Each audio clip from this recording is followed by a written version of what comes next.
country. And Mr. Gunasekera, because we touched upon the young generation and the spirit of independence, what I also wanted to ask you is, like, past 30 years was a period where the whole country was plagued by terrorism and we were born into a war. So it sort of also must like demoralized us in certain extent. So as a person who has traveled through life, actually, what can you say about the impact the LTT and the war and everything has had on the young generation, and how do you think that we should revive ourselves to get out of this mess? Well, that's a tall order. You see, it's not only the LTTE, there's also terrorism or JVP, which many seem to have forgotten. And we found those who murdered people for dissent now talking of democracy and freedom of speech. These are paradoxes.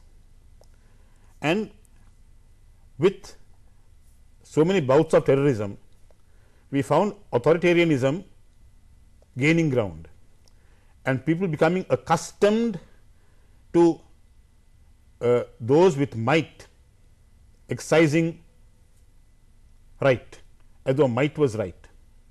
Now, that became ingrained into us.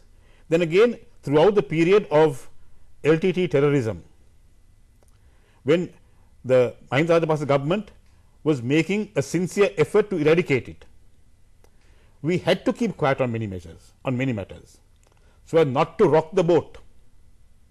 We had to tolerate certain wrong things that were going on, so as not to rock the boat or to divert the attention of the government from their task of defeating the LTT.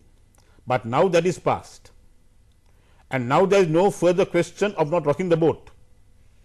And now even those of us who supported Rajapaksa must be vigilant to oppose him and his government when they do what is wrong, to speak out, not to be reticent, to speak out loud and clear, and to mobilize public opinion when there is something done that is wrong and against the country's interests. Because support for Rajapaksa or Fonseca should not have been, I don't know whether it was, support for the individual Rajapaksa or the individual Fonseca, but support in the eyes of the supporter, support for the country, because that's all that matters. And Mr. Gunasekera, we know that you have written many books. So can you tell, for in the interest of the audience as well, what are the books you have written, whether they can get hold of it, and how will it add value to this comprehensive dialogue that is happening? So just touch on the aspects that each book has sort of covered. The first book, I think, was Indo-Lanka Accord, and an analysis about the Indo-Lanka Accord. Then I wrote about Tigers, Moderates and Pandora's Package, which was in relation to the fight for separation. Then I think The Tragedy of Errors was the next book. That was in respect of the approach of various governments to this problem and how they fail miserably and how those errors have brought our country down. Then I think the next book was The Wages of Sin, which I think, if I recall correctly, was centered around the ceasefire agreement and the benefits conferred on the LTTE by reason of their terrorism. I mean, if they were not so good at killing, they wouldn't have got they wouldn't have signed that the ceasefire agreement, giving them the right to rule the north and the east. Those were the wages of sin, rewards given to them for killing people. That book touched on that. Then the next book is Abomination, with regard to the demand of the LTTE for an interim self-governing authority, ISGA. I don't need to elaborate on that. The title, I think, speaks for itself, what I thought of it. But now I find that one person who supported that abomination, who said give the ISGA when he was the minister in the UNP government, the minister in this government. So where are we? I mean, I hope that the next election, at least, that people realize who these people are, and with their preference votes, vote out this kind of traitor, these turncoats who came in search of jobs and not through conviction of anything. Then later I wrote, I think, a book called where angels fear to tread. That was an overall picture of politics and the administration of the country and things of that nature, also including the LTT and terrorism and various theories put forward by the separatists.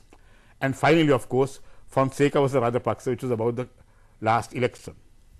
Well, that is the extent of my literary efforts.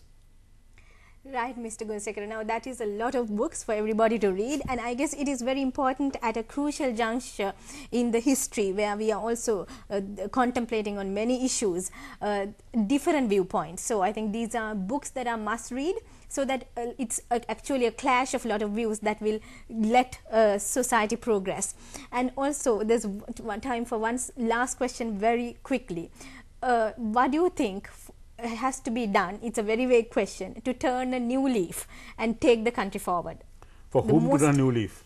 To the most important thing you think the government should do.